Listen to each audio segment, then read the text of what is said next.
안녕하세요. 변방 목사의 아침 묵상 2021년 3월 25일 목요일 아침입니다. 오늘은 창세기 6장 1절로 8절의 말씀을 통해서 번성할 때 이런 제목으로 말씀 묵상의 은혜를 나누겠습니다. 오늘은 목요일 목회사관학교 3주차 수업이 있는 날이고 외부 간판 작업이 진행되는 날입니다.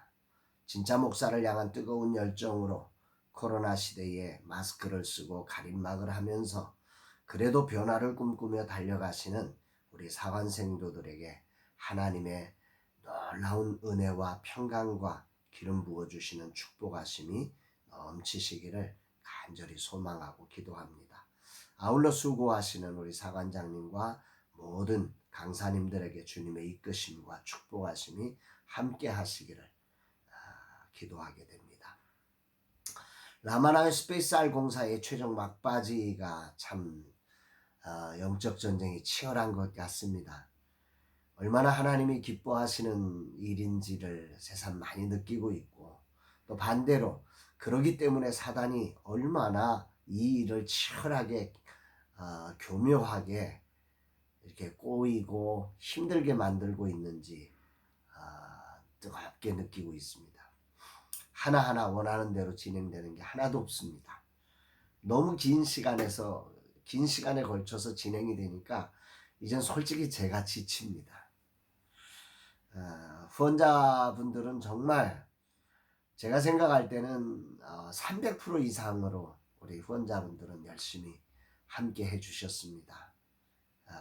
그래서 더 이상 이제는 할 수 있는 형편이 아니라 생각이 들고, 이런저런 이유로 해서 총체적인 지점에 와 있는 게 오늘 라마나에서의 현장입니다. 이런 영적 전쟁의 막바지, 그러나 우리의 대장 되시는 주님은 절대로 지치거나 또 제한을 받으시는 분이 아니시기에 모든 것을 합력해서 선을 이루어 가실 걸 믿기에 오늘도 주님 앞에 엎드리며 주님의 코칭 앞에 서게 됩니다. 나의 길 오직 그가 하시나니 나를 단련하신 후에 내가 정금같이 나오리라. 이 찬양이 생각이 납니다. 오늘은 어떤 말씀으로 나를 이끄실까 궁금함으로 오늘 성경을 봅니다. 본문은 사람이 번성했다는 말이 나오고 사람의 딸들이 등장하고 죄악이 세상에 관영했다, 이런 표현들이 나옵니다. 1절에서 3절 말씀 같이 봅니다. 사람이 땅 위에 번성하기 시작할 때에 그들에게서 딸들이 나니 하나님의 아들들이 사람의 딸들의 아름다움을 보고 자기들이 좋아하는 모든 여자를 아내로 삼는지라. 여호와께서 이르시되 나의 영이 영원히 사람과 함께하지 아니하리니 이는 그들이 육신이 됨이라. 그러나 그들의 날은 120년이 되리라 하시니라. 아멘. 오늘 첫 번째로 나를 멈추게 한다는 번성하기 시작할 때라는 구절입니다. 사람이 번성하는 것은 하나님이 인간에게 주신 사명입니다. 생육하고 번성하여 땅에 충만하라. 이것이 인간을 창조하신 하나님의 첫 번째 사명이었습니다. 그렇기 때문에 번성할 때라고 하는 이 단어는 매우 바람직한 현상이라는 거죠. 그런데 이 바람직한 현상이 죄로 타락한 인생에게는 아주 위험한 위기가 되었습니다. 하나님의 소중한 이 번성이 위기가 되어져 버렸다는 거죠. 이게 죄로 타락한 이 세상의 한계인 거죠. 하나님이 주신 사명을 이루는 소중한 자리가 도리어 위기가 되어져 버린 현실이 우리가 살아가는 삶의 안타까움이 아닐까를 직감하면서 오늘 라마나의 스페이스 R이 완성을 앞에 두고 어려움을 겪는 이 현실이 오히려 소중한 하나님의 배려처럼 저에게는 다가오게 됩니다. 세세 후예들, 즉 경건의 자손들이 번성하기 시작할 때 성경은 바로 이어서 딸들이 나니라고 하는 의미심장한 단어를 사용하고 있습니다. 곧바로 하나님의 아들들이 사람의 딸들의 아름다움을 보고 자기들이 좋아하는 모든 여자를 아내로 삼는지라로 연결되어지고 있습니다. 그렇습니다. 번성하지 않았을 때 보이지 않던 것들이 번성하니 보여지는데 세상적인 정욕과 안목의 정욕과 이 세상 자랑들이 보여지기 시작하는 거죠. 하나님의 아들들과 사람의 딸들이 누구냐가 이 본문을 해석하는 아주 중요한 초점일 것입니다.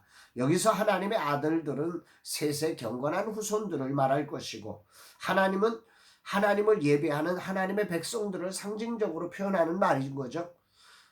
반대로 사람의 딸들은 가인의 후손에 속한 세상적 가치를 가진 여성들을 말하는 것입니다. 좀 아름다워지고 뭔가 세상적인 것을 누리고 싶고 가지고 싶어하는 그런 세상적인 가치를 표현하는 것입니다. 번성이라는 축복은 이들에게 하나님의 가치를 버리고 세상 가치, 육신의 정욕과 안목의 정욕과 이 세상 자랑을 따라 아내를 선택하기 시작했다. 가정을 이루기 시작했다. 이렇게 표현되는 것입니다. 셋의 경건한 신앙의 원칙이 가인의 세상 문화에 동화되어져 버린 거죠. 그런데 이런 전개의 결론이 기가 막힙니다. 4절이죠. 당시의 땅에는 네피림이 있었고 그 후에는 하나님의 아들들이 사람의 딸들에게로 들어와 자식을 낳았으니 그들은 용사라 고대에 명성이 있는 사람들이었더라. 고대에 명성이 있는 사람들이 됐다. 이런 표현 주목해야 되는 거죠. 전개상으로 연결시켜 생각하면 하나님의 아들들이 번성하여 사람의 딸들과 만났다. 그리고 그들은 자식을 낳았는데 용사가 되어 명성을 얻게 되었다는 말이죠. 힘과 부귀와 명예를 얻었습니다. 이것은 전형적인 세상 가치의 전형이죠. 하나님의 아들들은 세상 가치에 동화되어 결국 세상이 얻으려는 것을 얻는 그런 사람으로 전락하고 말았다. 이런 표현입니다.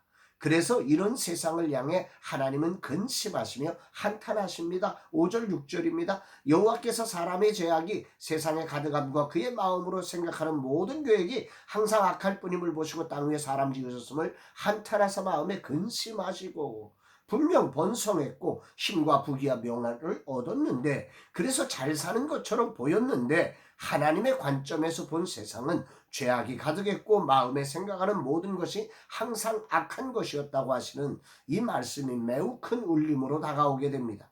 오늘 눈에 보이는 번성, 성공, 형통, 부귀라는 것이 진실로 하나님의 관점에서 어떤 것인지를 새삼 새롭게 보게 하십니다. 분명 셋의 후손들은 처음 힘과 부귀와 명예를 다 가지고서 하나님이 축복하셨다고 생각하지는 않았을까요? 오늘 교회가 나름 세상에 큰 건물을 짓고 많은 사람을 모으고 세상적으로 기득권을 가지고 큰 일을 할 것이라 생각했지만 오히려 그 자리가 세상에서 버림받는 자리가 된 현실을 생각하게 되는 것입니다. 이제 라마나의 스페이스알도 지금 새롭게 멋지게 확장했습니다. 번성의 자리에 올라선 것 같습니다. 이것은 매우 소중한 자리입니다. 그러나 그 번성이 사람의 딸들의 아름다움을 보기 시작한다면 그것은 위험한 자리라고 말씀하시는 것입니다. 오늘 라마나의 스페이스알의 번성은 작은 교회와 젊은 세대 사역자들을 위한 플랫폼과 비빌 언덕으로서의 가치를 가져야지, 이것이 사람의 딸들의 아름다움을 보고 그들과 합하여 명성을 얻으려는 수단이 된다면 이것은 매우 심각한 자리라고 주님은 경고하시는 것입니다. 라마나의 스페이스알을 세우신 하나님이 후회하고 근심하는 것이 되지 않게 하려면 하나님이 허락한 이 번성이 하나님의 목적, 즉 하나님의 경건한 자를 세우는 하나님의 통로로 서는 것이어야 합니다. 아멘이죠. 오늘 본문에 단락을 구분하며 성경은 뜬금없이 한 구절을 남기고 있습니다. 8절, 그러나 노아는 여호와께 은혜를 입었더라. 즉 그런 세상의 한가운데 하나님의 희망이 되었고 새로운 길이 되는 한 사람이 있었다는 것인데, 번성의 축복을 가지고 사람의 딸을 취하는 자리로 가지 않고 은혜를 받는 한 사람의 노아가 있었다고 하시며, 주님은 라마나의 스페이스알이 그런 곳이 되기를 소망한다고 말씀해 주시는 것 같습니다. 아멘입니다. 번성의 자리에서도 얼마든지 은혜를 받으면 가능해집니다. 번성은 하나님의 사명을 이루는 아주 중요한 자리입니다. 그러나 번성은 죄된 인간을 교만하게 하며 그 자리에 많은 유혹으로 육신의 정욕과 안목의 정욕과 이생의 자랑을 따라 세상의 명성을 얻는 자리가 되어 하나님의 근심이 되고 한탄이 되는 위험함이 존재합니다. 이것을 방지하는 일은 다른 것이 아니라 은혜를 입는 것입니다. 공동번역 성경은 이 부분을 이렇게 말씀하고 있습니다. 8절, 그러나 노아만은 하나님의 마음에 들었다. 메시지 성경도 이렇게 번역합니다. 그러나 노아만은 달랐다. 노아는 하나님의 눈에 쏙 들었다. 여기서 주목해야 할 것은 노아가 입은 은혜라는 단어는 히브리어 하난에서 유래한 행위라는 단어로 일방적으로 베풀어지는 헤세드와 달리 노아의 행위에 따라 주어진 조건적 은혜를 말씀하는 것입니다. 오늘 주님은 라마나요 스페이스 아래 막바지에 왜 이런 어려움에 우리를 두시고 계시는지를 분명하게 알게 하십니다. 라마나요스의 번성이 사명을 향해 초점을 분명하게 하라는 것이죠. 이 번성으로 세상적 가치를 따르며 교만의 자리에 서는 엉뚱한 짓 하지 말라고 주님이 경고하시는 것입니다. 아멘이고 또 아멘이고 또 아멘입니다. 분명 말씀 없이 또 이런 과정 없이 가면 나도 세세 다른 후예들처럼 그렇게 사람의 딸들의 아름다움을 보며 세상의 힘과 명예와 부귀를 따라가려고 했을 것입니다. 나는 선택했습니다. 내려가기로 말입니다. 그러나 인간이 얼마나 교묘한지 그렇게 내려가기로 했으면 내 마음은 내려가지 않고 머물러 서서 호시탐탐 자리를 넘보고 있습니다. 힘을 사용하여 사람의 딸들의 아름다움을 취하려고 하고 있음을 주님은 말씀의 청진기로 진단하시며 호통을 치고 계시는 것입니다. 노아는 여호와께 은혜를 입었더라. 정죄는 여호와께 은혜를 입었더라. 번성의 때에도 이런 은혜를 입는 자가 되기를 간절히 소망합니다. 오늘 말씀을 통해 내가 있는 자리가 얼마나 위험한 자리인지를 주님은 알게 하십니다. 주님, 말씀을 통해 이 종을 깨닫게 하시니 감사드립니다. 이 종이 이 위험한 자리를 은혜를 입는 자리로 삼겠습니다. 오늘도 주신 스페이스 아래 사명을 가슴에 선명하게 간직하며 이 사명을 이루는 자로 서겠습니다. 내려가는 길을 만드는 은혜를 입게 하옵소서. 이런 고백을 하게 됩니다. 사랑하는 여러분, 오늘 여러분들은 번성하시고 계십니까? 그런데 그 번성이 오늘 하나님의 사명을 이루는 번성이 되고 계십니까? 아니면 여러분들의 이름을 높이고 여러분의 삶을 평안하게 하며 여러분들의 그 육신의 정욕과 안목의 정욕과 이 세상 자랑을 쫓아난 사람의 딸들을 취하는 이유가 되고 있지는 않습니까? 오늘 주님은 여러분의 마음을 놓고 하시며 우리의 번성이 하나님의 사명을 이루는 자리가 되라고 말씀하고 계시는 것입니다. 오늘 복된 날 되시기를 주의 이름으로 축복합니다. 사랑합니다, 여러분.